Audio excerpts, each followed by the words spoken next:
안녕하세요. 오예인입니다. 오늘은 개와 고양이의 항생제 치료 세 번째 시간, 임상에서 중요한 주요 세균들에 대해서 알아보도록 하겠습니다. 우리가 지난번에는 세균 감염을 진단하기 위한 올바른 검사법, 그리고 항생제 치료법에 대해서 배웠었고, 그리고 주로 만나는 주요 세균들의 특징을 알고 있으면 치료를 할 때도 더 치료율을 높일 수 있기 때문에 이때 알아야 할 주의해야 될 사항들에 대해서 오늘 정리를 해보겠습니다. 오늘 강의의 목적은 임상에서 흔히 만나는 세균들 중에서도 중요한 몇 가지들을 골라서 특징에 대해서 알아보고요. 그리고 이 세균들의 감염증 치료 시에 반드시 알아야 될 사실들을 정리를 해보겠습니다. 순서는 다음과 같이 스타필로코커스, 이콜라이, 그리고 엔테로코커스, 슈도모나스, 마이코플라즈마 순으로 보겠습니다. 우선 첫 번째 스타필로코커스, 스타필로콕사이라고도 하고요. 포도상구균, 포도알균이라고도 합니다. 이전에는 포도상구균이라고 했었고 최근에 의학용어를 대부분 한글화하면서 포도알균으로 이름이 바뀌었는데요. 지금 그림에서 보시듯이 이 세균은 동글동글하게 생겼고 그리고 마치 포도송이 같이 보여서 그래서 포도알균이라고 하죠. 이 스타필로코커스는 그람 양성균이고 그리고 호기성 구균입니다. 하지만 산소가 없는 염기성 조건에서도 생존이 가능합니다. 하지만 호기성 조건일 때는 훨씬 더 생존을 잘 하죠. 그리고 이렇게 포도 모양으로 생긴 이게 가장 특징이죠. 그런데 우리가 세균 검사를 하기 위해서 도마를 봤을 때 좀 비슷하게 생긴 것들을 볼 때가 있어요. 이 위에 그림에서 보이는 게 스타필로코커스이고 이 스타필로코커스를 도말로 보면은 사이톨로지에서는 이렇게 보입니다. 그런데 아래에도 되게 유사하게 보이는 균들이 있는데 이건 스트랩토코커스입니다. 스트랩토코커스는 우리말로는 연쇄상 구균, 사슬알균 이렇게 얘기를 하는데요. 지금 이렇게 쭉 한 줄로 이어져 있는 이런 모습 때문에 그런 이름이 있고 또 도말에서도 거의 비슷한 크기와 모양의 구균으로 이루어져 있기 때문에 좀 헷갈릴 수는 있는데 이름 그대로 이렇게 쭉 줄을 이어서 있기 때문에 이런 특징들을 주의 깊게 보시면은 사이톨로지로도 대략은 감별이 가능합니다. 이 스타필로코커스에서는 최소 40개 이상의 종이 있는데 다행히 대부분은 위험성이 적습니다. 비룰런스가 적은 편이고 그리고 피부와 점막의 정상 균종이기도 하죠. 그러다 보니까 피부나 특히 연부조직 감염 등에서 기회 감염을 잘 유발을 합니다.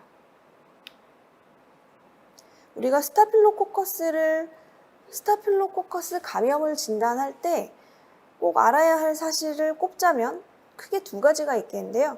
하나는 COPS와 CONS로 분류를 한다는 거.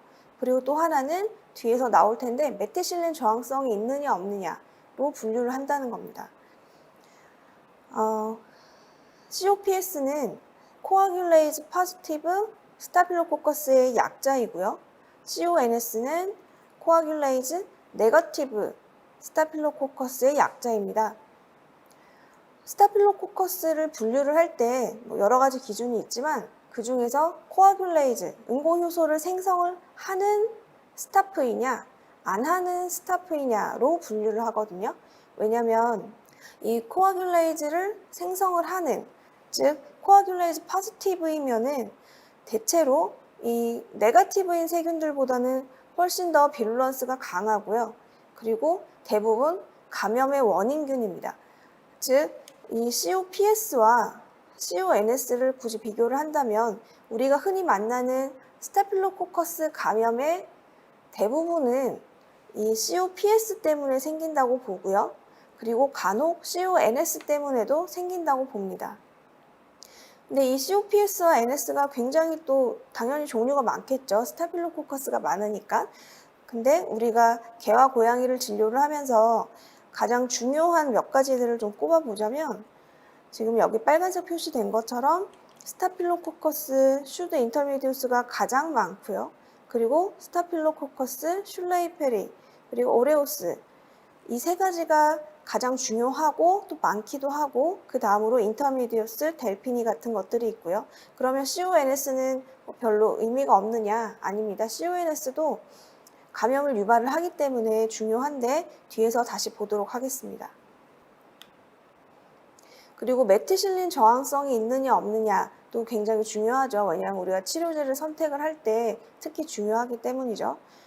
이 메티실린 저항성은 스타필로코커스가 맥A라고 하는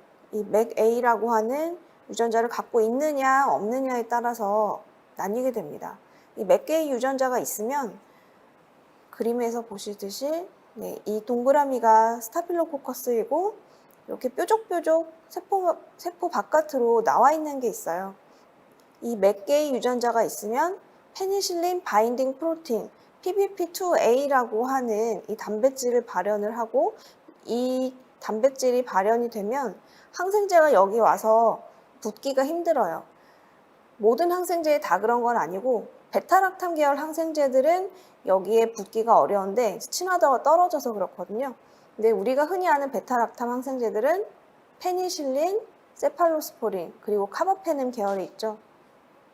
그래서 스타프 감염이 있는데 MRSA다. 그러면은 맥게이 유전자 때문에 MRS가 되었을 가능성이 상당히 높고 이 경우에는 만약에 항생제 감수성 검사에서는 베타락탐 계열의 항생제에 감수성이 있다고 나오더라도 실제로 환자한테 쓸 때는 저항성이 있다고 보고 이 항생제들을 사용하지 않는 게 좋습니다.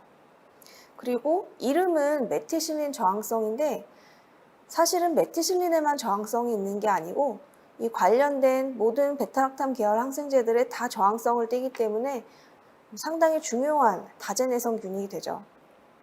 이 스타필로코커스 이든 그냥 스타필로코커스이든 메티실린 저항성이 있는 스타필로코커스이든 기본적으로 스타프라는 건 다 똑같기 때문에 전파는 주로 접촉을 통해서 이루어집니다. 그리고 특히 반려동물에서는 이전에 최근에 수술을 했었는데 수술 후에 감염이 생겼던 이력이 있다거나 아니면 입원을 한 적이 있거나 혹은 항생제를 썼던 이력이 있거나 혹은 MRS, 메티실린 저항성 스타필로코커스를 갖고 있는 사람에게 반려동물이 노출이 되었었거나 혹은 강아지 유치원이나 이런 것처럼 비지팅하는 프로그램에 우리 개가 참여를 했었다. 이런 일들이 있으면 메티실린 저항성이 있는 스타필로코커스에 감염이 될 위험이 조금 더 높겠다. 이런 것들이 위험 요인이 되겠다라고 보시면 됩니다. 그러면 우리가 이때 좀 궁금해지는 게 있죠. 그럼 메티실린 저항성이 있는 스타필로코커스이면 그러면 저항성이 없는 것보다 더 센가? 흔히 말하는 센가? 패소제닉한가? 이런 궁금증이 생길 수가 있는데요. 그렇지는 않습니다. 메티실린 저항성이 있다고 해서 비룰런스가 더 강해지는 건 아닌데요. 대신 저항성이 있고 이 저항성은 결국 다른 항생제들에 다 같이 저항성을 유발을 하기 때문에 그래서 우리가 치료를 할 때 쓸 수 있는 항생제가 범위가 좁아지겠죠. 쓸 수 있는 게 몇 개 없는 식으로 치료제 선택에 제한을 받기 때문에 그래서 환자 치료 및 예후에 좋지 않은 영향을 끼치게 됩니다. 그러면 반려동물에서 중요한 스타필로코커스를 꼽아보자면 이렇게 4개가 있는데요.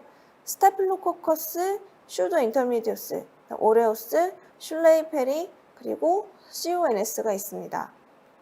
다들 아시다시피 개와 고양이의 피부 그리고 점막에서는 제일 중요한 정상세균총이 이 슈도 인터미디우스이죠. 이름이 너무 기니까 이제 SP라고 할게요. 이 SP가 개와 고양이에서 상당히 다수를 차지하는 그런 세균총이기 때문에 굉장히 중요한데 항상 존재하고 있으니까 그래서 피부 염증, 파이오더마, 웨이염 이런 것들이 스타필로코커스 때문에 잘 생길 수가 있죠. 실제로 조사를 해보니까 건강한 개와 그리고 고양이에서 개에서는 거의 한 60-70%에 해당될 정도로 그리고 고양이에서는 한 20% 정도까지 스타필로코커스 슈도 인터미디우스가 차지를 하고 있더라. 강아지 때는 특히 태어난 지 얼마 안 된 강아지 때는 거의 100%가 다 SP였다. 근데 이제 조금씩 나이가 들면서 다른 세균에도 노출이 되고 그 세균들을 받아들이면서 정상균총이 좀 더 다양화가 됩니다. 근데 이 중에는 메티실린 저항성이 있는 세균들이 당연히 있겠죠. 그 비율을 조사를 해보니까 건강한 개와 고양이에서는 대략 개는 17% 정도까지, 고양이는 한 1.2% 정도까지 있더라 라고 보고가 되어 있습니다. 그래서 이 SP가 감염이 될 때 일반적인 메티실린의 감수성이 있는 SP가 감염이 될 수도 있지만 특별한 이유가 아니어도 이미 그 개나 고양이의 피부에 짐락화해서 살고 있는 SP들 중에서는 메티실린 저항성이 있는 이런 MRSP가 같이 일부는 있기 때문에 그래서 MRSP도 기회 감염이 충분히 될 수 있습니다. 그 다음으로 중요한 게 또 스타필로코커스 어레우스인데요. SA라고 할게요. 이 SA는 아직 논란이 좀 있는데 정상균총이냐, 즉 개와 고양이의 정상균총이냐 아니냐에 대한 논란이 아직 있고 완전히 정립이 된 건 아닙니다. 왜냐하면 개와 고양이는 SP가 많은데 사람은 SA가 많죠. 근데 우리가 주로 보는 이 개와 고양이들은 대부분 사람과 항상 접촉하면서 살아가기 때문에 개와 고양이가 갖고 있는 SA는 사실 사람한테서 사람과 접촉을 통해서 잠깐 와서 좀 살고 있는 그런 애들이 아닌가? 이런 의구심을 갖게 하기 때문에 그래서 아직은 완전히 노멀 플로라라고는 정해지진 않은 상태입니다. 특히 피부, 귀 이런 부분들. 어쨌든 이 SA도 개와 고양이에서 많이 발견이 되고 있기 때문에 얼마나 살고 있나 조사를 해보니까 건강한 개와 고양이에서는 한 14%, 20% 정도, 그리고 또 이 중에서 일부는 MRSA예요. 그래서 건강한 개와 고양이도 MRSA를 갖고 있을 수 있습니다. 그러면 SP와 SA는 뭐가 가장 다른가? 어떤 큰 차이점이 있는가? 왠지 SP와 SA를 구분을 해서 보면은 뭔가가 더 어떤 거 하나는 더 병원성이 강하다거나 안 좋은 점이 있을 것 같죠. 하지만 그리 큰 차이는 아니고 감염 부위가 다르다거나 감염의 심각도, 마일드 인펙션이냐 시비어 인펙션이냐 이런 차이가 아니라 발생률의 차이가 좀 납니다. 그래서 SP가 감염 발생률이 더 높고 SA가 낮아요. 하지만 고양이에서는 상대적으로 개보다 SA 발생률이 좀 더 높은 편입니다. 그 다음으로는 스타필로코커스 슐레이페리 코아귤런스인데 이것도 COPS 중에서는 세 번째로 많은 세균이지만 근데 그리 또 아주 많은 비중을 차지를 하는 건 아니에요. 하지만 계속 늘어나고 있기 때문에 우리가 이것의 이름 정도는 알고 있어야겠죠. 이렇게 가장 중요한 세 가지의 COPS를 대략 정리를 해봤고 그 다음에 CONS를 볼 건데요. 이 CONS는 COPS와 마찬가지로 어쨌든 스타필로코커스이니까 정상 세균총입니다. 근데 되게 흔하게 있으면서 또 비룰런스가 상당히 약한 편이라 대부분은 약한 편이라서 그래서 만약에 세균 배양을 했는데 이 CONS에 해당이 되는 세균이 나왔다. 그러면은 대체적으로는 이게 그 병의 원인균이라기보다는 오염이 됐을 가능성을 염두에 두고 그리고 진단을 합니다. 그래서 이 CONS가 나왔는데 이거에 맞춰서 다항생제 치료를 하면 과잉 진단, 과잉 치료가 될 수 있어서 특히 CONS가 나왔을 땐 항상 이게 제대로 된 그 결과인가 반드시 한 번 더 반문을 해보고 생각해야 합니다. 그리고 이 CONS도 마찬가지로 스타프이기 때문에 메티실린 저항성이 생길 수 있겠죠. 그래서 메티실린 저항성이 있는 CONS가 얼마나 있을까 조사를 해보니까 건강한 개에서는 대략 10% 전후, 고양이에서는 5% 전후로 있더라 라고 되어 있습니다. 그런데 이 CONS가 비룰런스가 약하다고 해서 뭐 전부 다 오염균이다라고 판단하지는 않고요. 이 중에서도 이 초록색으로 표시를 한 에피더미디스, 슐레이페리, 그리고 펠리스 이런 것들은 비룰런스가 좀 있고 실제로도 CONS에 의한 감염이 생겼을 때 주요 감염체로 역할을 합니다. 특히 이 세 가지들이요. 그리고 얘네들은 주로 원발 감염보다는 면역력이 떨어진 상태의 환자에서 2차 감염, 기회 감염을 유발하는 경우가 더 많다고 봅니다. 그리고 꼭 면역 저하 상태까지는 아니더라도 이물이 들어갔거나 상처를 입었다거나 어떤 수술 같은 걸 통해서 디바이스가 몸에 들어갔을 때 그런 것들을 통해서 추가적으로 감염이 될 수도 있더라라고 봅니다. 그런데 이 CONS는 회사마다 좀 다르게 표기를 해주는데요. 한 3, 4년 전까지는 세균 배양을 보내면 회사들에서 그냥 CONS, Coagulase Negative Staphylococcus다 라고만 표시를 해주고 구체적으로 스타프 에피더미디스다 뭐 이런 이름까지는 안 주는 경우가 많았어요.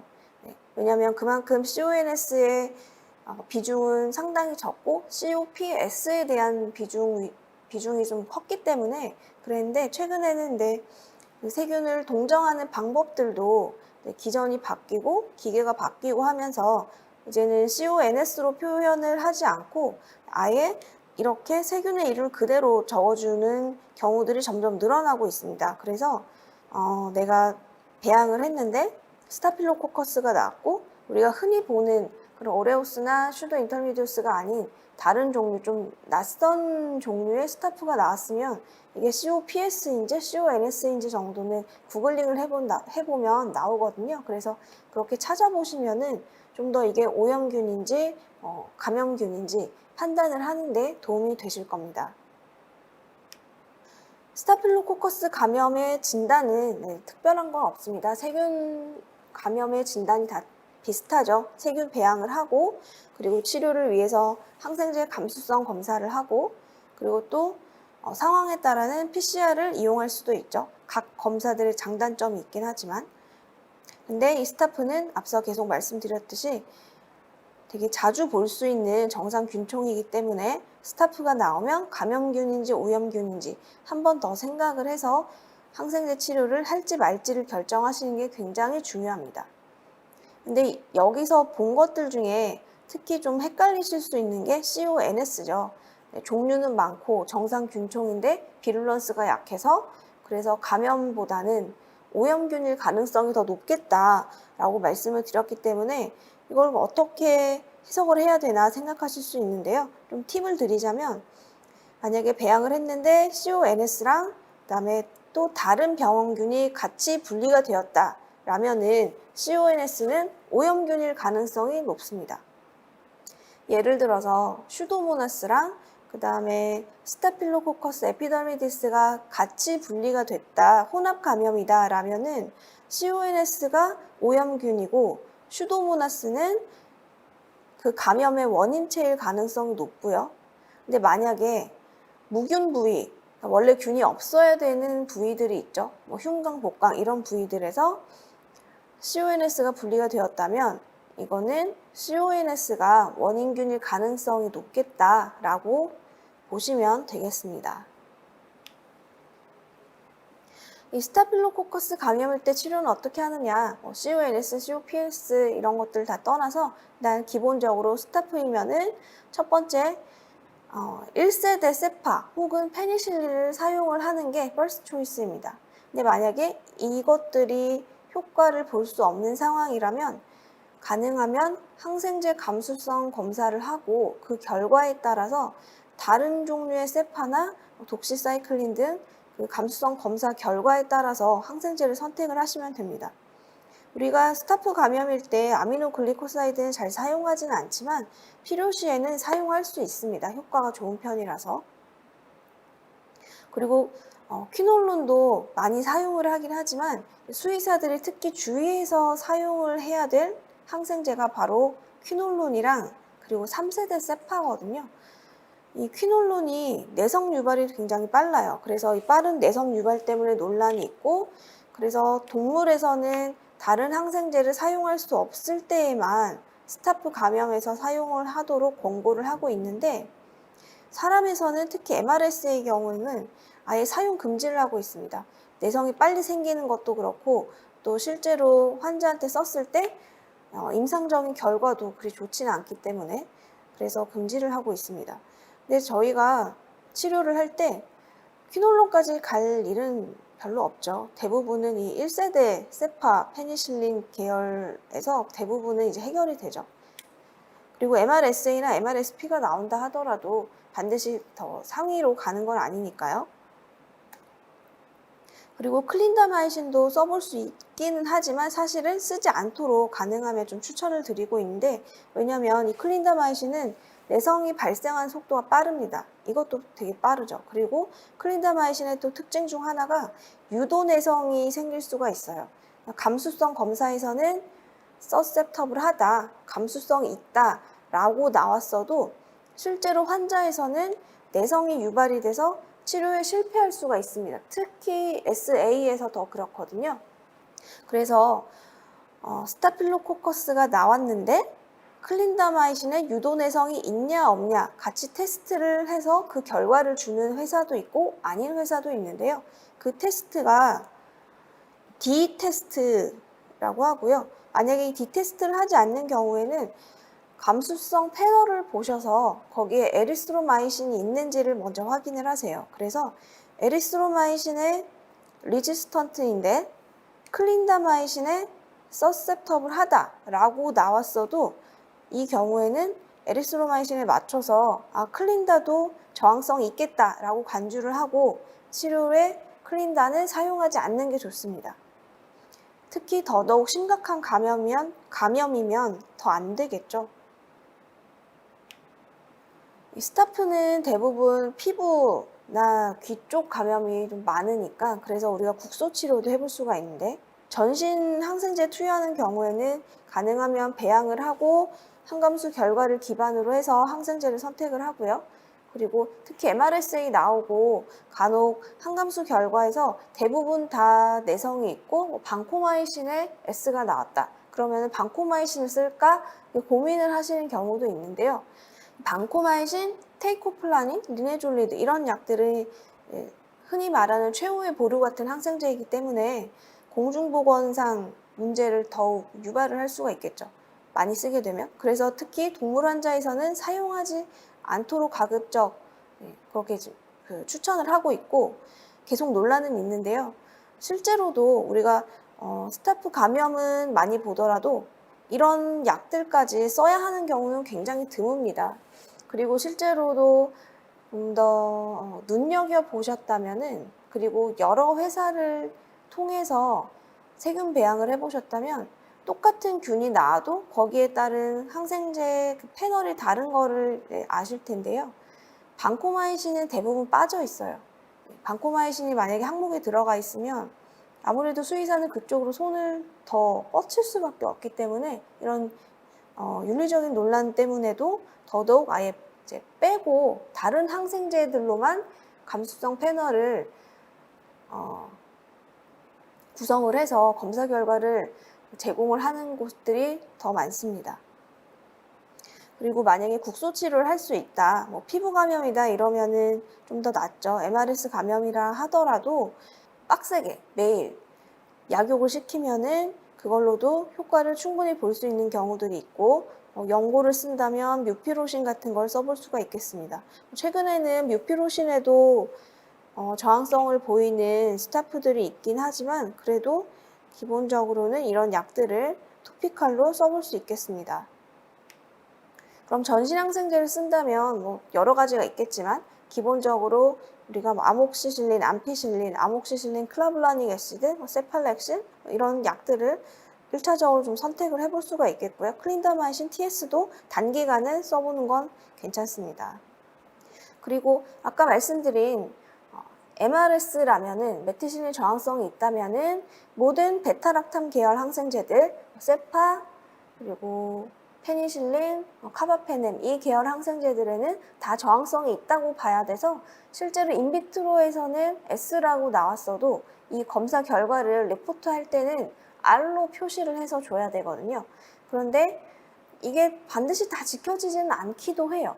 그래서 우리가 MRS이냐 아니냐, 스타프가 나왔으면은 메티실린 저항성이 있냐 아니냐를 우리도 한 번 더 확인을 해서 메티실린 저항성이면은 베타락탄 계열은 쓰지 말아야겠다.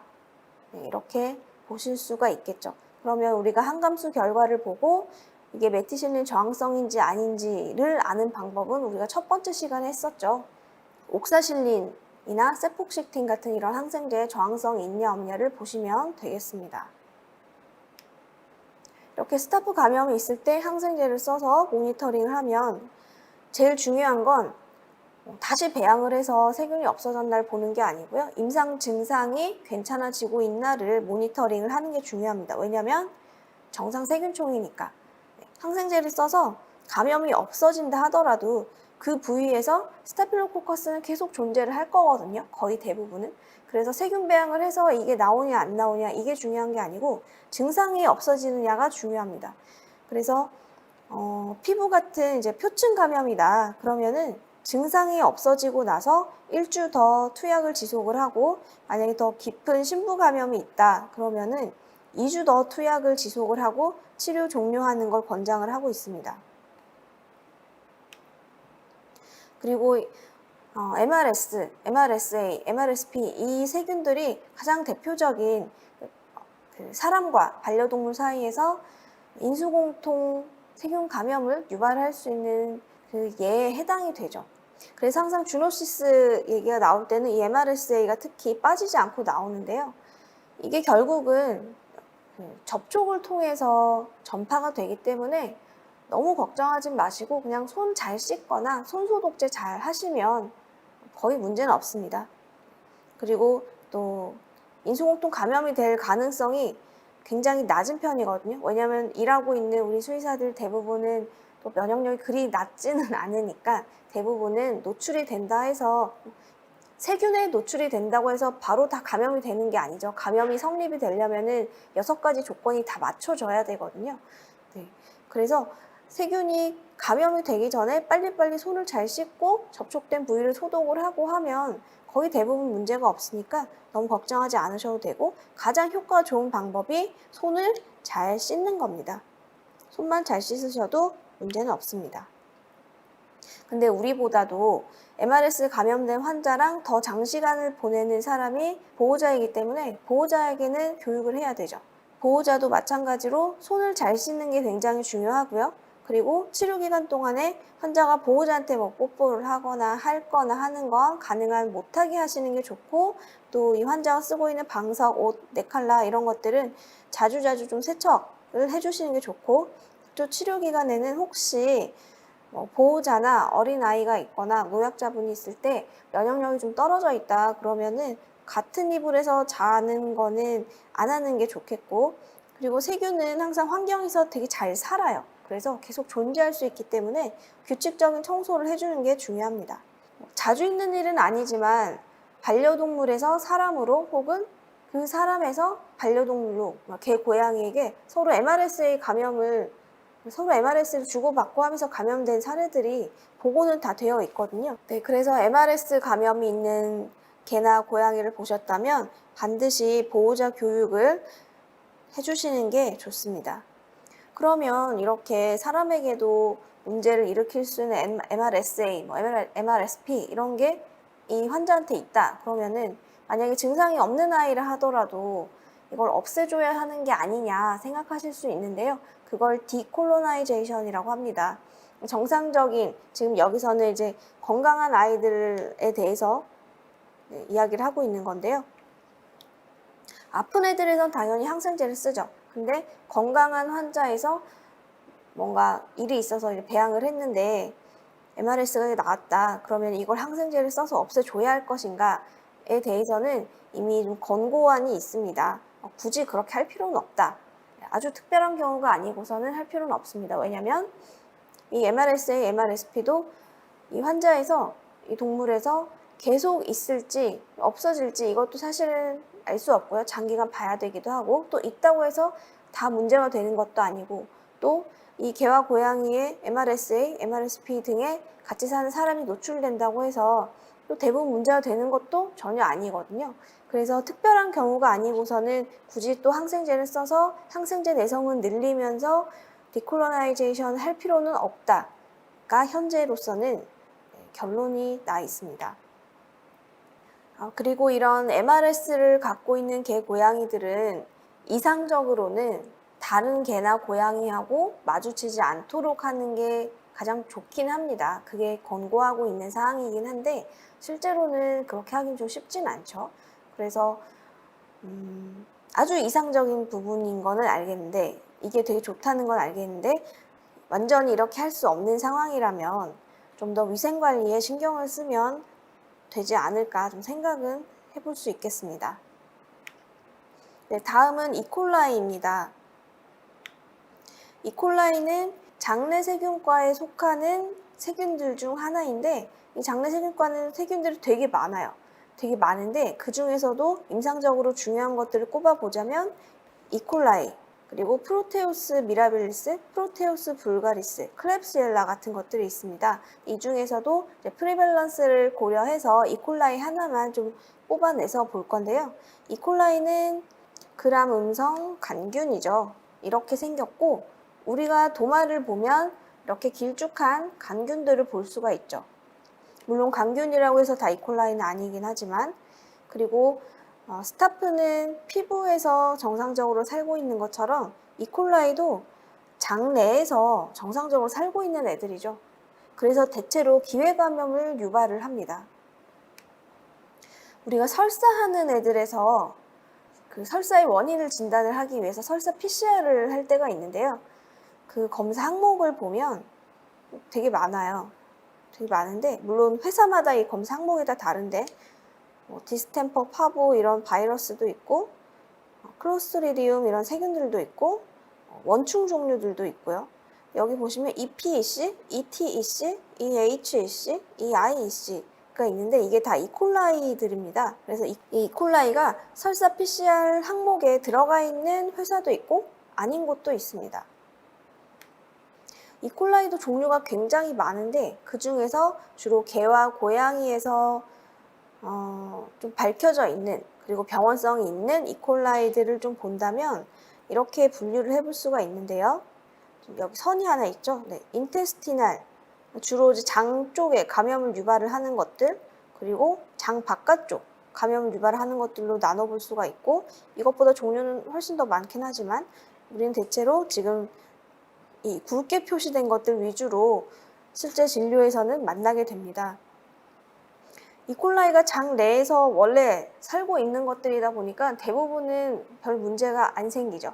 근데 마찬가지로 뭔가 면역력이 떨어진다거나 손상이 생기거나 하면은 이콜라이가 이때 나타나서 기회감염이 된다고 보시면 되는데 그 중에서도 장 쪽 감염되는 것들 주요 한 4가지를 좀 볼게요. 그냥 다 같은 이콜라이라고만 보기에는 조금씩 특징들이 있습니다. 다른 특징들이 있는데 EPEC와 EHEC가 가장 흔해요. 동물에서는. 사람에서도 마찬가지일 거고요. 이것들은 어떤 특징을 갖냐면 EPEC 같은 경우는 붙어요. 달라붙어서 병변에 달라붙어서 마이크로빌라일은 없애버리고 주로 수양성의 만성 설사를 유발을 합니다. 이 HEC는 이 H가 헤모리직이라는 뜻이거든요. 그래서 헤모리직 콜라이티스를 유발을 하고 간혹 헤몰라이틱 유레믹 신드롬을 유발을 하기도 합니다. 이 헤몰라이틱 유레믹 신드롬이 흔히 말하는 햄버거병 그걸 얘기를 하는 거고요. 이 ETEC는 열은 나지 않으면서 분비성 설사를 하는 경우이고 그리고 이 IEC는 흔히 말하는 이질의 원인균으로 봅니다. 이런 특징들이 있어서 이콜라이 감염인 걸 알았는데 환자가 보이는 설사의 특징에 따라서 같이 좀 맞춰보는 것도 재미가 있겠죠. 이 중에서 이 HEC가 일반적으로는 예후가 더 안 좋은 편입니다. 진단은 마찬가지로 세균 배양을 하거나 PCR 검사를 해볼 수가 있는데 장관 감염이 아니고 비뇨기 감염이 있을 때 이런 그 결과가 있어요. 결석이 있는 개에서 소변 배양 해보니까 18.5%는 소변 배양에서 이콜라이가 없는 걸로 나왔는데, 하지만 그 아이들의 결석 혹은 방광 점막 조직을 생검을 해서 떼서 배양을 해보면은 이콜라이가 있더라. 이런 결과도 있어서 참고해 볼 만합니다. 이콜라이 치료는 기본적으로는 그람 음성균에 준해서 치료를 하는데, 그람 음성균들은 이 세포벽에 있죠. 이것 때문에 항생제 자연 내성을 갖는 경우가 흔해서 항생제 종류를 잘 선택하는 것도 중요한데, 용량을 적절하게 선택하는 것도 중요합니다. 그리고 자연 내성뿐 아니라 계속 항생제를 쓰면서 나중에 갖게 되는 획득 내성도 흔하게 발생합니다. 우리가 이 항생제 감수성 검사를 의뢰를 하고 결과를 기다리는 동안에는 이렇게 두 가지 상황을 나눠서 항생제를 좀 써볼 수가 있겠는데요. 사실 이것도 항생제 감수성을 검사를 결과를 무엇으로, 그러니까 어떤 방법으로 하느냐에 따라 좀 다를 것 같아요. 지난번에 말씀드린 이제 디스크 방법이냐, MIC 방법이냐에 따라 다른데, MIC로 하는 경우는 최근에는 거의 한 15분, 20분 정도면 기계로는 결과가 다 나오고, 그러면 그만큼 빨리 되니까 회사에서도 그 검사 결과 리포트를 굉장히 빨리 해줄 수가 있죠.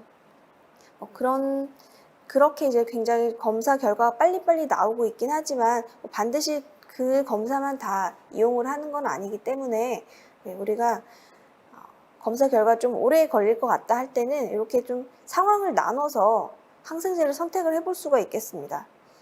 일단 환자가 임상적으로 좀 상태가 안정적이다. 그리고 감염이 있긴 하지만 생명을 위협할 정도의 감염은 아니다. 라면은 아목시실린 클라블라네이트 혹은 1세대 세파 혹은 2세대 세파 정도에서 한번 골라볼 수가 있겠고, 만약에 생명이 굉장히 위협받고 있는 상황이다 라면은 아미카신이나 3세대 세파 혹은 엔로 같은 퀴놀론 계열을 바로 써볼 수 있겠습니다. 이 이콜라이 감염일 때 그 항감수 결과가 나오기 전에 일단 항생제를 치료를 시작을 한다면 그때 참고해 보실 만한 가이드라인을 좀 정리했는데요. 앞서 보신 그 두 가지 상황에 맞춰서, 그리고 용량과 투여 경로, 투여 횟수를 정리를 해 보았으니 이거 보시면 되겠습니다. 아미카신, 겐타마이신 같은 아미노글리코사이드, 그리고 아목시 같은 페니실린 계열, 그리고 1세대 세파는 여기 넣진 않았어요. 워낙 흔하게 쓰고 잘 알고 계시기 때문에 이런 3세대 세파, 시프로나 엔로 같은 퀴놀론 계열들을 써볼 수 있겠습니다. 근데 항감수 결과가 나오기 전까지는 우리가 항생제를 아무래도 경험적으로 좀 써야 되다 보니까, 물론 이렇게 정리가 잘 되어 있어서 여기에 맞춰서 대부분을 쓰지만 그 일반적으로 효과 없는, 그러니까 자연 내성이 있는 항생제를 선택을 할 수도 있죠. 그래서 그런 선택을 피할 수 있도록 정리를 같이 했으니까 참고하시면 되겠습니다. 이런 클린다마이신, 에리스로마이신 같은 것들은 이콜라이에는 일반적으로는 효과가 없는 항생제입니다. 이 이콜라이는 햇빛이랑 그리고 건조한 환경에서 굉장히 쉽게 죽어요. 그래서 이콜라이 감염됐던 환자가 지나간 자리는 소독을 해야 된다고 할 때 이런 방법을, 햇빛과 건조 이런 것들을 이용을 하면 좀 더 쉽겠죠. 그리고 실온 상태에서는 분변이나 먼지, 물에서 이콜라이가 수개월 이상 생존이 가능합니다. 또 반려동물에서는 이콜라이에 오염이 된 물을 마시는 게 중요한 감염 요인이기도 하고요.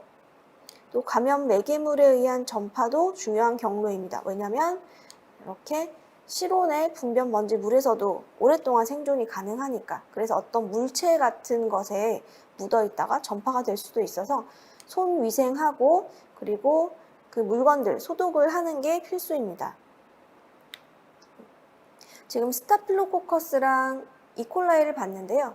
여러분께서 흔히 보시는 세균 감염의 대략 절반 정도가 이 스타프와 이콜라이라고 보셔도 거의 될 정도가 아닌가 싶습니다. 그래서 지금 대략 한 반 정도를 한 거고, 그 다음 세 번째로 슈도모나스 에어로지노사, 농농균이라고 하죠. 왜냐하면 슈도모나스 감염이 돼서 농성 삼출물 같은 게 나올 때 그래도 약간 초록색 빛을 띠기도 하잖아요. 그런 점들, 이런 것들 때문에 또 콜론이 형성될 때 보이는 것들 때문에도 녹농균이라고 하는데, 네, 이것도 중요한 세균이죠. 슈도모나스는 굉장히 다양한 환경에서 잘 삽니다. 여기저기 다 있어요. 그래서 유비퀴터스라는 표현을 한 거고, 그리고 그람 음성 간균이긴 한데 장내 세균과는 아니죠. 우리가 이 슈도모나스를 도말에서 보면 이렇게 볼 수 있습니다. 간균, 이런 막대균이 보이죠. 흙이든 물이든, 그리고 썩어가는 나무, 동물의 몸, 이런 데서도 생존을 잘하고 환경에서도 굉장히 안정적으로 생존을 합니다. 그래서 대체로 이것도 면역력이 좀 떨어진 환자에서 기회감염균으로 감염이 잘 되는 편이고요. 그리고 특히 수분이 많은 곳에 이런 게 많거든요. 점막 같은 곳, 점막 염증, 손상이 있을 때, 장기간 항생제를 사용했을 때에도 슈도모나스의 증식을 유발을 하게 되고요. 그리고 건강한 각막이어도 따뜻하고 습한 상태에서는 각막에 침범을 해서 굉장히 빠르게 각막궤양을 유발을 할 수 있습니다. 이 슈도모나스가 감염이 발생하려면 일단은 면역계가 정상적으로 방어할 수 없는 부위에 슈도모나스가 자리를 잡아야 되고, 대체로는 암이 있거나 면역 결핍된 환자들, 카테타 같은 걸 썼을 때, 손상받은 조직이 있을 때, 항생제 투여를 했을 때, 항생제 투여로 인해서 정상 세균총이 변화가 될 때, 이런 것들이 슈도모나스 감염의 원인으로 좀 작용할 수가 있고요. 이 슈도모나스 감염이 발생하려면 면역계가 정상적으로 방어할 수 없는 부위에 슈도모나스가 자리를 잡아야 되고요. 그리고 암, 면역 결핍, 면역 억제제를 쓴다거나 카테타를 장착을 했을 때, 손상받은 조직이 있을 때, 항생제를 써서 정상 세균총이 변화했을 때, 이런 요인들이 있으면은 더 감염이 잘 발생을 할 수가 있고, 그리고 슈도모나스가 분비하는 단백분해 효소에 의해서 빠르게 각막궤양이 발생할 수가 있죠. 진단은 마찬가지로 세균 배양 PCR을 통해서 해볼 수가 있겠습니다. 네, 이 슈도모나스는 자연 내성과 획득 내성이 되게 흔해요. 우리가 흔히 보는 세균들 중에서 다제 내성이 상당히 심한 균이라서 항생제 감수성 검사 결과지를 받아보셨을 때 유난히 다른 세균보다 슈도모나스일 때는 리지스턴트가 더 많이 떠 있을 가능성이 높습니다. 그만큼 내성이 흔하게 생기거든요. 특히 자연 내성 항생제가 많고. 그래서 이 슈도모나스 감염이 의심이 될 때는 우리가 치료에 성공을 하기 위해서는 항감수를 반드시 하시는 게 좋습니다. 일단 항감수 결과가 나오기 전에 경험적 치료를 해야 할 때는 겐타마이신, 아미카신, 그리고 페니실린 계열들 중에서도 아미노페니실린이 아닌 안티슈도모날 페니실린 같은 것들이 있거든요. 네. 이런 페니실린들, 시프로플록사신, 이런 것들을 써볼 수 있는데, 하지만 우리가 좀 더 사용의 용이성이나 이런 것들을 감안해서 보통은 시프로플록사신 같은 약을 먼저 좀 쓰죠. 그리고 만약에 생명의 위협을 받고 있는 상황이라면 메로페넴 같은 카바페넴으로 싱글 세라피를 해볼 수가 있겠고, 혹은 페니실린 계열과 아미노글리코사이드를 같이 써서 시너지 효과를 노려볼 수 있겠습니다. 그래서 수의학에서 쓰는, 그리고 우리가 좀 구하기가 쉬운 항생제들 중에서 슈도모나스 감염에 일반적으로 효과적인 항생제들을 좀 정리를 해봤는데요. 베타락탐 계열의 항생제들, 그리고 세파 중에서 세팔로스포린에서는 3세대 세파 중에 이 세프타지딘, 그리고 4세대는 세페핀, 이 두 가지가 슈도모나스에 효과가 있는 항생제이고요. 퀴놀로는 이 세 가지가 전부 효과가 있습니다. 그리고 아미노글리코사이드도 있고요. 그리고 슈도모나스에 일반적으로 효과 없는 항생제는 페니실린, 암피실린. 그러니까 이 페니실린은 페니실린 전체가 아니라 아목시, 암피 같은 이런 종류의 페니실린을 이야기를 하는 거고요. 그리고 1세대, 2세대 세팔로스포린들도 다 효과가 없고 독시, 테트라, TS 등도 효과가 일반적으로 없습니다. 예방은 슈도모나스가 보통 병원성도 좀 강하고 그리고 또 원내 감염도 꽤 되는 편이라서 예방이 되게 중요한 병원 내 감염체입니다. 그리고 어디에서든 잘 살아남을 수 있다고 했죠. 특히 수분이 있는 곳이면 더 그런데 수도꼭지, 바닥, 의료 도구, 가습기 등등 호흡기, 치료기 이런 곳에서 잘 살아남을 수 있기 때문에 특히 소독을 잘 해야 되고 게다가 소독약에서도 살아남을 수 있습니다. 우리가 알코올, 베타딘, 클로렉시드 이런 소독약은 깨끗할 거라고 생각을 하죠. 무균 상태일 거라고 생각을 하지만 사실은 이 소독약들도 병을 처음 오픈하고 나면 그때부터는 계속 오염이 되기 시작을 해요.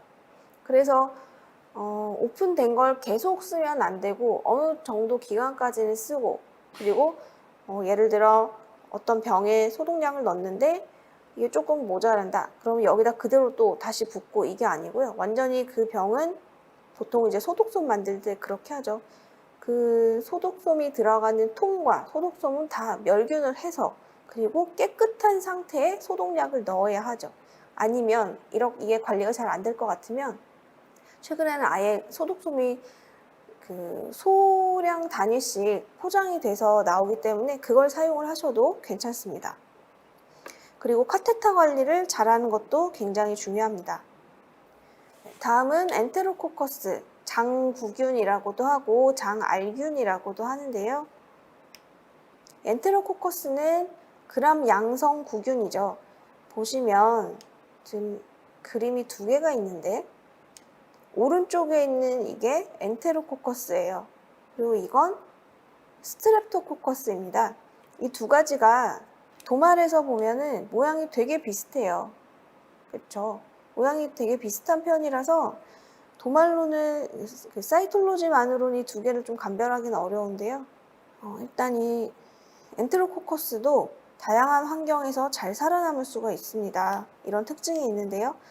5도씨 같은 이런 저온에서도 살아남고 60도 이상의 고온에서도 살아남고 산성, 중성, 알칼리성, NaCl 농도가 높은 거 심지어 담즙이 있는 상황에서도 잘 살아남을 수가 있습니다. 그리고 숙주의 몸 밖에서도 화학적, 물리적 스트레스에도 저항성이 있어서 살아남을 수가 있기 때문에 그래서 어떤 물건들, 매개물들을 통해서 전파가 가능해요. 어떤 물건, 무생물질 이런 거에 묻어 있을 때 4개월까지도 잘 살아남아서 원내 감염균으로 전파가 가능합니다. 근데 이 장구균도, 장알균도 정상균총이죠. 대부분 장관 내에서 혹은 몸 표면 그 다른 부분에서 정상균총으로 있기 때문에 이것도 마찬가지로 기회감염을 유발을 합니다. 다만 엔테로코커스도 정상균총이니까 굉장히 많은데 하지만 비룰런스가 굉장히 약해요. 위장관, 구강, 피부 같은 곳에 많이 살고 있으면서 비룰런스는 되게 약하기 때문에 그래서 우리가 세균 배양을 했을 때 엔테로코커스가 나왔다. 그러면은 여기에 맞춰서 바로 항생제를 쓰는 게 아니고요. 이것도 마찬가지로 이게 진짜 원인균인가 아닌가를 굉장히 고민을 해봐야 합니다. 이 장알균은 37개의 종류가 있고 그 중에서 임상적으로는 엔테로코커스, 패시움과 피칼리스가 가장 흔하면서도 가장 중요합니다. 이 피칼리스가 비룰런스는 더 강하고 패시움이 저항성은 더 강합니다. 엔테로코커스 감염을 진단을 하고 치료를 하려면 일단 병변의 위치를 고려를 해서 감염 여부를 결정을 하는데요. 만약에 샘플링을 위장관, 구강, 피부 이런 곳에서 했다. 즉 엔테로코커스가 대부분 정상균총으로 위치하는 곳에서 샘플링을 하고 이걸로 배양이나 PCR 검사를 했다라면은 여기에서 엔테로코커스가 나와도 이거는 감염이 아닌 걸로 봐도 대부분은 무방합니다. 거의 대부분은. 반드시는 아니지만 만약에 엔테로코커스만 분리가 되었다면 원인균으로 고려를 해볼 수가 있겠고요. 그리고 환자가 면역 저하 상태인 경우라면 더더욱 원인균일 가능성이 높겠다고 봅니다. 그런데 만약에 병원성이 더 큰 다른 세균, A라고 하는 세균이 있다면, 만약에 이런 세균과 그리고 엔테로코커스가 같이 분리가 되었다면 이 다른 세균인 A가 원인균일 가능성이 훨씬 높겠다라고 보고, 만약에 감염의 근거는 없는 상태에서 장구균이 분리가 되었다라면은 대부분 무시해도 됩니다. 하지만 조금 미심쩍은 부분이 있다라면은 감염이 실제로 발생하는지 모니터링을 해보면 되겠습니다. 그리고 이 장알균, 장구균, 이 세균도 높은 수준의 다제내성균이기 때문에 배양과 항생제 감수성 검사 결과를 보는 게 굉장히 중요합니다. 엔테로코커스뿐 아니라 다른 세균들도 마찬가지지만 자연내성을 보이는 항생제가 감수성에서 S라고 나와도 치료에는 사용하지 않죠. 특히 이 엔테로코커스는 세파 그리고 퀴놀론에 저항성이 있습니다. 일단 퍼스트 초이스로는 암피실린을 사용을 합니다. 여기에다가 베타락타메이즈 이니비션 할 수 있는 클라블라닉 애시드나 썰박탐 같은 걸 같이 쓰는 경우, 아목시실린 클라블라닉 애시드 혹은 암피실린 썰박탐 이런 항생제들을 쓴다면은 그게 가장 적절한 일반적인 선택지가 될 거고요. 만약에 엔테로코커스 때문에 방광염이 생겼다라면은 이 경우에는 나이트로프란토인도 치료제로 써볼 수가 있겠습니다. 신장으로 배설되기 때문에, 그래서 방광에서의 소변중 농도는 상당히 높아지기 때문에 치료 효과가 있거든요. 하지만 엔테로코커스 감염인데 방광염이 아니고 다른 부위 감염이라면 효과는 없습니다. 그리고 감수성 검사 결과랑은 상관없이 베타락탐 항생제들의 활성을 잘 견디는 편이에요. 그래서 세균을 죽이는 것보다는, 즉 베타락탐 항생제를 썼을 때 세균을 죽이는 것보다는 억제하는 편이라고 보시면 되거든요. 그래서 만약에 생명을 위협하는 심각한 감염이다라면 베타락탐 항생제를 단독 사용하지 않고 아미노글리코사이드랑 같이 써서 시너지 효과를 노려볼 수 있겠습니다. 예를 들면 우리가 심내막염을 자주 보는 건 아니지만 심내막염 같은 이런 생명의 치명적인 감염이다 라면은, 그리고 그 감염의 원인이 엔테로코커스인 것 같다면은 암피실린과 아미카신 이렇게 콤비를 이용을 해서 치료를 해볼 수 있겠습니다. 장알균도 아까 말씀드린 대로 자연내성과 획득내성 다 흔하다고 말씀을 드렸는데요. 자연내성의 경우는 대부분의 베타락탐 항생제, 그러니까 대부분이라는 것이고 모든 베타락탐이 아닌 거죠. 그리고 아미노글리코사이드에서는 로우 레벨로 자연내성이 있습니다. 이건 어떤 의미냐면, 예를 들어 엔테로코커스 감염에 아미카신을 쓰는데 아미카신이 저용량으로 쓰면은 내성이 있는 거고요. 만약에 용량을 높여서 쓰면 치료 효과를 볼 수도 있다는 의미로 보시면 되겠습니다. 그리고 베타락탐 항생제들, 방코마이신, 아미노글리코사이드 하이레벨 이런 경우에는 처음에는 내성이 없었는데 우리가 투여를 한 번만 하지는 않잖아요. 계속 치료하면서 여러 번 투여를 하다 보니까 후천적으로 획득내성이 생겼다 라고 보시면 되고, 획득내성이 잘 생기는 항생제들이 이런 것들이 있더라라는 겁니다. 그래서 만약에 엔테로코커스 감염인데 항생제를 조금 장기간 써야 된다라면은, 혹은 쓰고 있는데 처음에는 효과가 있는 것 같다가 다시 지지부진하게 좋지 않아지는 것 같다라면은, 특히 이런 항생제를 쓰고 있다면 획득내성이 생긴 게 아닌가 의심을 해볼 수가 있겠죠. 다음은 마지막으로 마이코플라즈마입니다. 마이코플라즈마도 이렇게 동글동글하게 생겼는데 우리가 실제로 보는 일은 굉장히 드물죠. 마이코플라즈마는 gram 음성균인데 근데 굉장히 크기가 작아요. 우리가 알고 있는 이 세균들 중에서 가장 크기가 작습니다. 그래서 실제로 감염이 있다 하더라도 우리가 그냥 흔히 보는 뒷김 염색에서 보기가 좀 쉽지는 않습니다. 그리고 주로 호흡기나 비뇨기 점막에서 살고 있고요. 세포벽이 없기 때문에 세포벽에 작용하는 항생제에는 저항성이 있습니다. 세파나 페니실린 이런 항생제에 저항성이 있고요. 그리고 사도시에서도 되게 안정적으로 생존을 하는데 오히려 온도가 좀 올라가면 불안정해집니다. 지금 위에 사진을 보시면 이게 헤모트로픽 마이코플라즈마를 나타낸 건데 지금 다 적혈구들이죠. RBC 그 막 표면에 잘 보시면 그 작은 보라색의 점 같은 게 보이시죠? 이게 마이코플라즈마이고 마이코플라즈마가 하나씩 있기도 하고 줄줄이 있기도 하고 막 3개, 4개 이렇게 있기도 해요. 이런 것들. 네. 이런 게 마이코플라즈마입니다.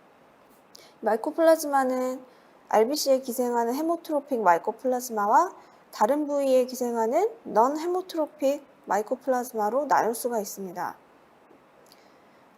이 둘 중에서는 우리가 넌 헤모트로픽 마이코플라즈마를 훨씬 자주 보죠. 특히 고양이의 상부호흡기 감염에서 제일 많이 보죠.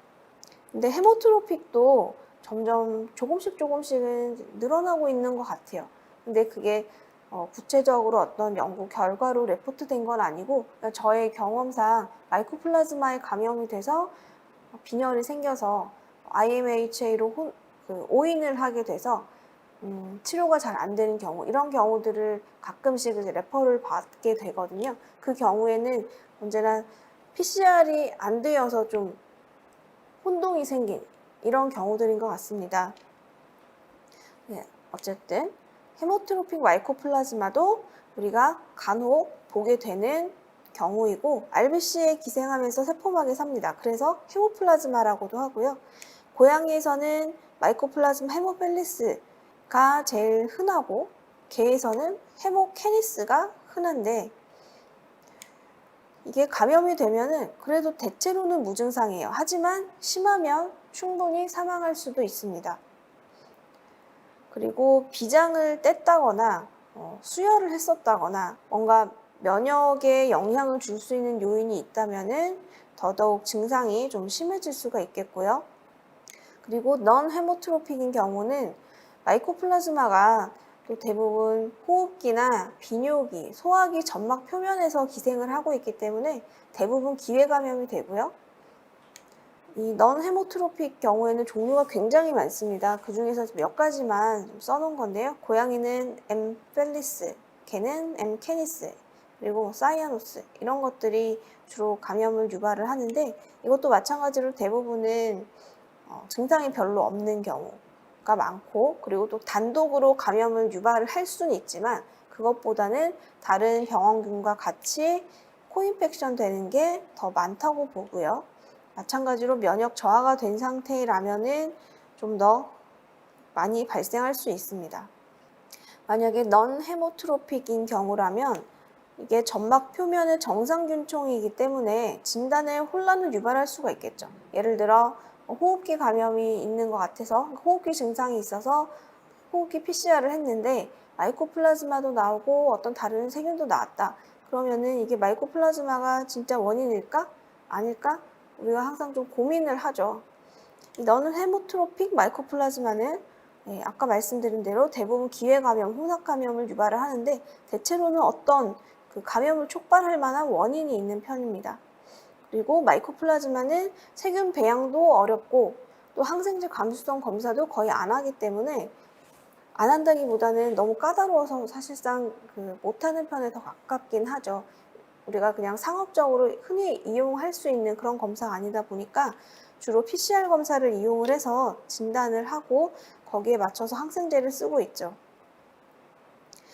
어쨌든 이렇게 정상균총이라서 진단에 혼란을 유발할 경우가 많기 때문에 이 마이코플라즈마 감염을 좀 더 잘 진단을 하려면 적절한 방법으로 샘플을 채취했나, 잘 샘플을 채취를 해서 진단에 이용을 해야 되고요.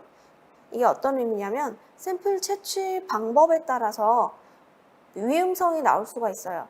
예를 들어서 고양이의 상부호흡기 감염이 있어서 이걸 진단을 하려고 샘플링을 했는데 검사의 용이성 때문에 그냥 흘러나오는 콧물 아니면은 네이잘 플러싱만 해서 나온 걸로 검사를 하느냐, 아니면 네이젤 캐비티의 점막을 생검해서 검사를 하느냐에 따라 결과가 달라질 수 있습니다. 당연히 점막을 떼서 검사를 하는 게 더 정확하게 나오겠죠. 그리고 이 환자가 질병 상태여야만 분리가 된 마이코플라즈마는 의미가 있다고 보고요. 그리고 마이코플라즈마의 감수성이 있는 항생제, 제일 많이 쓰는 게 독시죠. 독시사이클린 같은 이런 항생제로 치료를 했을 때 임상적으로 개선이 있어야만 마이코플라즈마 감염이구나 할 수 있겠습니다. 대체로 항생제 감수성 검사가 어렵기 때문에 그래서 감수성 검사는 하지 않지만 하지만 다행히도 경험적 항생제 치료에 효과가 좋은 편입니다. 여기에서 쓸 수 있는 항생제들이 종류가 많죠. 매크롤라이드도 있고 테트라사이클린, 클린다마이신, 퀴놀론 등등이 있는데 우리가 제일 많이 쓰는 게 이 테트라사이클린 계열, 독시사이클린이죠. 그리고 마이코플라즈마 감염일 때는 살균성 항생제를 쓰지 않을 때는 좀 장기간 치료가 필요합니다. 예를 들면 고양이 상부호흡기 감염이다. 근데 난 독시사이클린 쓸 거예요. 그러면 한 달 이상 이렇게 좀 장기 투여를 해야만 치료가 되는 경우가 많고, 이 감염을 완전히 없애려면 환자 면역계가 정상이어야만 대체로는 감염이 완전히 없어지고 계속 환자가 어떤 이유가 있어서 면역이 조금 낮은 상태로 유지가 되면 완전히 감염을 없애기는 어렵고 임상 증상은 없어졌는데 곧 금방 재발하는 경우도 상당히 있습니다. 이 마이코플라즈마 감염일 때 쓸 수 있는 항생제들을 좀 정리를 했는데요. 헤모트로픽이든 넌 헤모트로픽이든 상관없습니다. 우리가 제일 많이 쓰는 독시사이클린이 있고 테트라사이클린도 쓸 수 있고 미노사이클린 같은 거 써도 되고요. 아지스로마이신, 클린다, 엔로, 마보플록사신 등을 써볼 수가 있겠습니다. 그리고 마지막으로 마이코플라즈마에 의한 방광염에 대해서 잠깐 소개해드리고 오늘 강의를 마무리를 해보도록 하겠습니다. 마이코플라즈마 감염에 의한 방광염은 처음 들어보셨을 수도 있고요. 처음은 아닌데 어쨌든 익숙하지 않은 경우가 거의 대부분이실 겁니다. 왜냐하면 이 마이코플라즈마가 검사가 워낙 어려우니까요. 세균배양으로는 나오지 않고 PCR을 해야만 하는데 우리가 그동안 방광염 검사는 다 세균배양을 해왔으니까 그래서 마이코플라즈마 감염이 방광에서 있다는 거는 사실상 거의 듣도 보도 못했을 수도 있죠. 근데 다행히 최근에는 그 소변 PCR 검사가 출시가 돼서 이용을 해보니까 마이코플라즈마에 의한 방광염도 있더라라는 게 조금씩 나오고 있거든요. 마이코플라즈마 방광염은 주로 엠캐니스가 가장 많은데 원인균으로 개에서 외국 논문을 보면 개에서 UTI 원인균 중에 8번째로 많더라. 한 2.5% 정도. 그리고 자꾸 재발하는 지속되는 UTI 원인균 중에서는 9번째로 많더라. 근데 고양이에서는 아직 확실하지 않아요. 개에서는 마이코플라즈마가 방광염을 유발하는 게 맞는데 고양이에서는 맞는지 아닌지가 아직 정립이 안 된 상태입니다. 왜냐하면 고양이의 소변에서는 고양이 소변의 삼투압 때문에 마이코플라즈마가 살기 어려울 수 있다는 그런 추측이 있긴 한데 이게 아직은 정리는 되진 않았어요. 그래서 방광염 증상이 있다. 근데 파이유리아가 계속 지속이 되면서 하지만 소변을 배양해보니까 배양되는 세균은 없고 pH는 알칼라인으로 계속 높은데 그래도 항생제를 한번 써봤는데 치료에 반응이 없다. 그러면은 마이코플라즈마에 의한 방광염도 원인으로 충분히 의심을 해볼 수가 있겠습니다. 검사한 거 결과를 하나 좀 보여드릴게요. 개에서 방광염 증상이 있어서 소변 배양도 하고 PCR도 한 건데 스타필로코커스 CT 값이 26 정도 그리고 마이코플라즈마가 같이 양성으로 나왔습니다. CT 값이 19 정도. 둘 다 충분히 이 CT 값을 보면은 의미 있는 감염으로 봐도 무방하겠습니다. 그래서 이렇게 두 가지가 같이 감염이 되어 있어서 방광염이 발생했을 수 있고요. 그리고 이 검사 항목을 보시면 이콜라이, 클렙시엘라 같은 이런 세균들도 있고 마이코플라즈마도 있고 그리고 캔디다도 있거든요. 그래서 우리가 일반적인 검사나 치료로 해결이 되지 않는 방광염일 때는 이런 PCR 검사도 사용을 해보실 수 있겠습니다.